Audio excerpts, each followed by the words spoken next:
Agora eu quero mudar um pouquinho de assunto, falar de um dado relevante de 2023, né, esse ano que fechou. Os dados da Serasa Experian, os pedidos de recuperação judicial saltaram quase 69% em 2023, na comparação com o ano anterior, atingindo 1.400 solicitações. Esse ano passado registrou o quarto maior número de pedidos já registrados desde 2005. Para falar sobre esse cenário, a gente vai conversar agora com o economista Fábio Astrauskas, que é CEO da Zigen Consultoria e também professor do INSPER. Professor, seja muito bem-vindo. É um prazer recebê-lo aqui no Fast News. Gostaria que o senhor explicasse primeiro, então, sob a tua análise e o teu ponto de vista, por que tivemos tantos números assim, os maiores, então, desde 2005, como acabamos de contar. Boa tarde.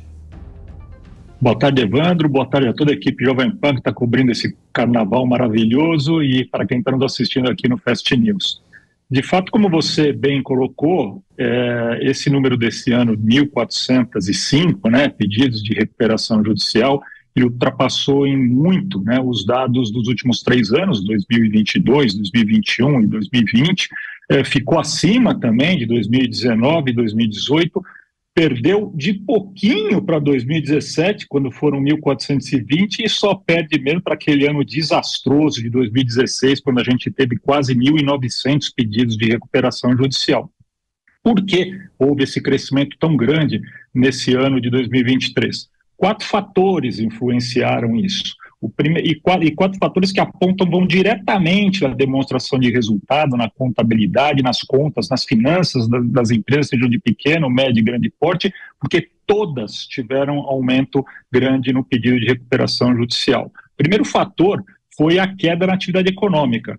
A queda da atividade econômica impactou fortemente, né, as projeções de receita das empresas. Elas tiveram uma queda nas suas expectativas, até uma queda muitas vezes no volume faturado contra o ano anterior, né, de 2022, e isso prejudicou bastante. O segundo motivo foi a perda de margem de contribuição, aquela diferença entre o custo da mercadoria adquirida ou da matéria-prima adquirida e do produto final vendido. Houve uma grande queda, houve um grande aumento, de commodities ao longo do início do ano, de insumos ao longo de 2021, 22, 23 ainda, e isso deprimiu a diferença, não foi possível repassar todo esse preço para o consumidor final, então aquela diferença entre custo e venda, faturamento, ficou menor, portanto, menos dinheiro para as empresas poderem pagar o custo fixo. E aí vem o terceiro motivo.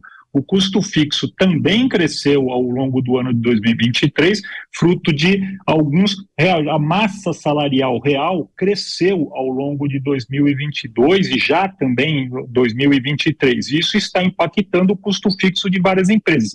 Principalmente um dos grandes setores atingidos, quando a gente vê por setor, o setor de serviços e comércio, que trabalham, né, com uma mão de obra muito grande, tem uma participação de mão de obra muito grande e tiveram, então, um custo maior ao longo do ano. E o quarto, mas não menos importante motivo, a despesa financeira. Os juros da Selic continuou muito alto, ele serve de referência, mas não é diretamente proporcional ao custo de tomar dinheiro, né, que as empresas têm, o custo de empréstimo, que está ainda muito mais alto do que a própria Selic, e isso faz com que as empresas tenham uma despesa financeira muito maior do que podem arcar e tenham que, então, recorrer muitas vezes a esse pedido de recuperação judicial, que nada mais é do que essa moratória, essa tentativa de organizar todos esses fatores adversos que tivemos. Agora, professor, o senhor apontou essas quatro observações, motivos referentes a 2023. O senhor entende ou acredita que eles possam permanecer pressionando as empresas brasileiras em 2024?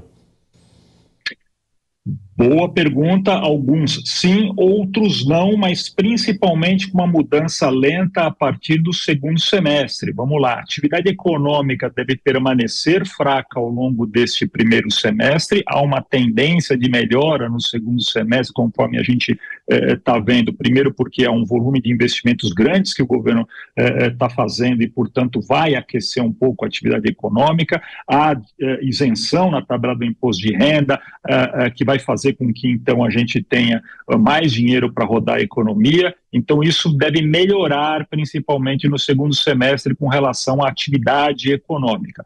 Com relação a custos, margem, vários produtos caíram de preço, então a gente tem uma tendência de melhora nessa relação entre repasse, né, ou que alguns chamam, né, dependendo do mercado, markup, né, ou seja, aquela diferença entre o que você paga pela matéria-prima ou pelo produto e o que você vende. Isso vai melhorar, vai atenuar então também o problema das empresas. O terceiro ponto, a massa salarial, essa não deve alterar, deve continuar alta, então eu prevejo que os setores de serviços ainda vão ter bastante dificuldade durante todo o ano, comércio e serviços principalmente, segurança, alimentação, limpeza, etc., essas empresas que lidam com isso. E o quarto, que é a despesa financeira, a gente vem anotando a queda já nos juros, ela é constante, deve haver mais 2 reuniões do Copom, onde vai cair mais 0,5 ponto percentual cada uma no primeiro semestre, e também, então, no segundo semestre, a gente deve ter uma reação positiva, né, com relação a isso, uma queda na despesa financeira das empresas e, portanto, uma melhora nesse quesito. Então, o segundo semestre deve ser melhor do que o primeiro, ou do que esse ano de 2023, não há dúvida que é essa a projeção, mas o primeiro semestre deve ser mais ou menos parecido, talvez um pouco menos, porque as coisas estão de fato caminhando de uma maneira um pouco melhor, mas vagarosamente ainda. Professor, só rapidamente, porque o nosso tempo está chegando ao fim. Eu queria saber se a gente consegue mensurar quantos % das empresas conseguem de fato se recuperar, conseguem ter saúde financeira novamente depois de entrar com esse processo. A gente tem esse número? Esse é um número bastante difícil de ser encontrado, mas eu vou dar um dado para você. Nos últimos 10 anos foram pedidas quase 12 mil recuperações judiciais e foram decretadas falências, né? Ou seja, a empresa pediu recuperação judicial, quer se recuperar, a falência significa que ela não conseguiu se recuperar, 12 mil pediram para se recuperar e 7.500, mais ou menos, não conseguiram se recuperar. Então, veja que é mais da metade não se recupera. E ainda há um outro ponto importante, Evandro, isso quer dizer que não é só isso, mas que também a falência ela demora um pouco mais para ser julgada do que a recuperação judicial. Então, esse número já pode ser um pouquinho mais desfavorável, ou seja, pedir recuperação judicial sem estar muito bem embasado é um negócio que muitas vezes apenas é a postergação de um pedido de falência. A empresa precisa se preparar muito bem para poder sair de um processo de recuperação judicial com êxito.